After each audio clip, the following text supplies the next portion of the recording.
भाई यही तो हम बोल रहे हैं, पढ़ने की जरूरत है हम लोग को। कैसे इन लोगों ने छुपा दिया उस बात को जो फिक्स रेट्स का जो है विषय, कैसे इन लोगों ने फिक्स रेट्स का विषय को इन लोगों ने छुपा दिया। भाई ये फिक्स रेट्स तो हर किसी के लिए ना डबल हो रहे हैं। तो जो ये लोग झूठी बातें करते हैं, जो ये लोग बड़े बड़े वादे दिखावा ये लोग करने का प्रयास करते हैं, यही तो हम लोग बोल रहे हैं कि हर प्रेस ब्रीफिंग से ये विषय गायब हो जाता है। जो हिडन चार्जेस हैं वो तो ये लोग चर्चा करते ही नहीं है। और भाई हाथ कंगन को आरसी क्या, आने वाले दिनों में हर घर से बिजली के बिल सामने आ जाएंगे, पता चल जाएगा।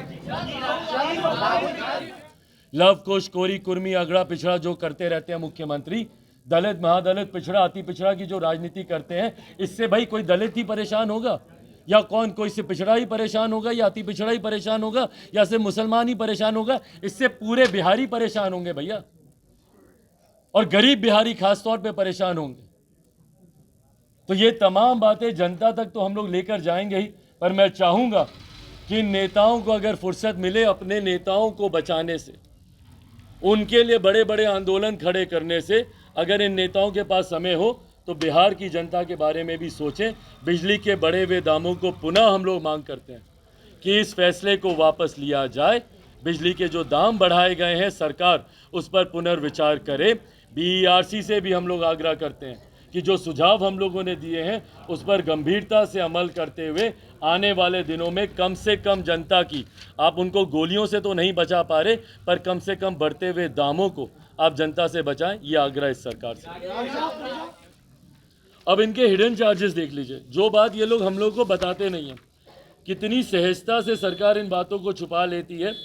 फिक्स चार्जेस जो हैं उसको दुगना कर दिया गया है। ये किसी भी प्रेस रिलीज में या कहीं पे भी अगर ये लोग प्रेस वार्ता करेंगे उसमें कोई ये बात नहीं बताएगा कि कितनी सरलता से, चुपके से इन लोगों ने फिक्स चार्जेस को डबल कर दिया। फिक्स चार्जेस अब दुगना कर दिए गए हैं, जो कि उपभोक्ताओं को समझाया नहीं जा रहा है। प्रेस ब्रीफिंग से भी इस बात को पूरी तरीके से इसको गायब कर दिया गया।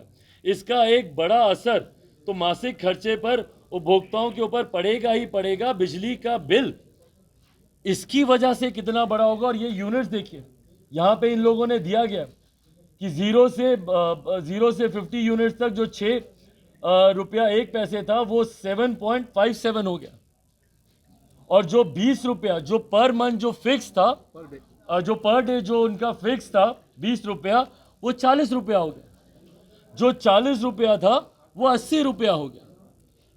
भाई ये फिक्स चार्जेस डबल होने का मतलब आप समझ रहे हैं कितना भारी बोझ प्रतिदिन का ये पड़ रहा है उपभोक्ताओं के ऊपर।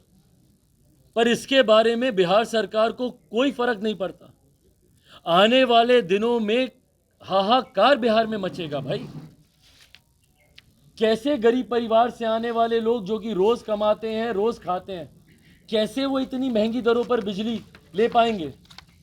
पर उसके बारे में किसी को चिंता ही नहीं है, उसके बारे में कोई बात करने को तैयार नहीं है।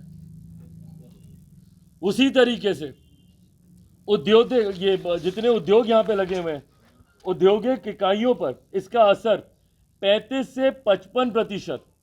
बिहार के बगल के राज्य, खासतौर पर दामोदर वैली वगैरह में के एरिया में जितने उद्योग हैं उनके आगे हमारी औद्योगिक इकाई बेबस हो जाएंगी और उद्योग का पलायन अब यहाँ से शुरू हो जाएगा। उद्योग का आप देख लीजिए इंक्रीज, बाकी सारी जगह जितने भी यूनिट्स हैं, कहीं पे 51%, कहीं पे 40%, 36%, टू एन एक्सटेंट 52% तक का इंक्रीज हो रहा है। भाई कैसे सस्टेन कर पाएंगे कोई भी उद्योग यहाँ पर? और अफसोस की बात यह है कि इन तमाम बातों पर सरकार ध्यान देने को ही तैयार नहीं है। और ये जितनी इनकी कंपनियां हैं, उन लोगों ने कितनी आसानी से इन लोगों ने रास्ता ढूंढ लिया बिना इस पे वर्कआउट किए हुए। मैं चाहूंगा कि आप लोग मेरे इस पूरे पत्र को, गरीब लोग हैं जहां इतनी महंगाई की मार ये लोग झेल रहे हैं और महंगाई की मार झेलेंगे, पर इसके रेपरकशन सोचिए, इसके रेपरकशन देखिए। जहां हम लोग एक विकसित बिहार बनाने की बात करते हैं, जहां लोक जनशक्ति पार्टी रामविलास बिहार फर्स्ट, बिहारी फर्स्ट की बात कर रही है, कैसे बिहार के सत्ताधारी दलों ने बिहार को बर्बाद करने का प्रण लेकर ये लोग निकले। कैसे उद्योग खुलेंगे भाई यहाँ पे बताइए मुझे? क्यों कोई उद्यमी यहाँ पर आएगा? क्यों कोई इन्वेस्टर यहाँ पर आएगा भैया, जब उसको पता है कि उसकी लागत ही इतनी महंगी होगी? क्यों नहीं वो बगल के राज्य में जाएगा जहाँ पे उसको कम दामों पर बिजली मिल रही है?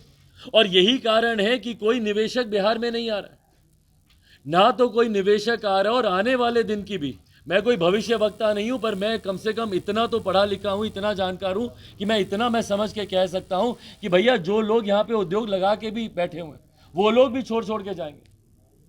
जिनको हाफ रेट में अगर वो अपने गुड्स को अगर वो मैन्युफैक्चर कर सकते हैं किसी बगल के राज्य में जाकर, तो वो क्यों बिहार में काम करेंगे भैया? पहले तो यहाँ पे सिर्फ युवाओं का पलायन हो रहा था, पर वो दिन दूर नहीं है जब यहाँ से उद्यमियों का भी पलायन होना शुरू हो जाएगा, उद्योगों का यहाँ से पलायन होना शुरू हो जाएगा। कौन सस्टेन कर पाएगा भैया इन बढ़े हुए दामों के सामने? कौन टिक पाएगा यहाँ पे? पर इस दिशा में मुख्यमंत्री की सोच ही नहीं है, वो सोचेंगे ही नहीं इस बारे में।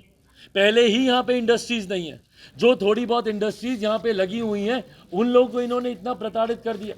जिस दिन से ये दाम बढ़े हैं या जिस दिन से दाम बढ़ने की आशंका है, उस दिन से आए दिन गरीब परिवार के तो लोग आ ही रहे हैं भाई। स्मार्ट मीटर्स और इनके तहत तो उन लोगों को लूटा ही जा रहा है, वो लोग तो आ ही रहे हैं, पर साथ में जिन लोगों ने उद्योग यहाँ पे लगाए हुए हैं वो लोग परेशान है भैया कि इतना तो हमको मुनाफा नहीं होता जितना अब उसकी लागत में इन्वेस्टमेंट अब हम लोग की बढ़ जाएगी। और कितने इन लोगों ने इसमें हिडन चार्जेस इसमें जोड़ रखे हैं। कहाँ पे जिक्र किया हम लोगों ने हिडन चार्जेस का? Hidden charges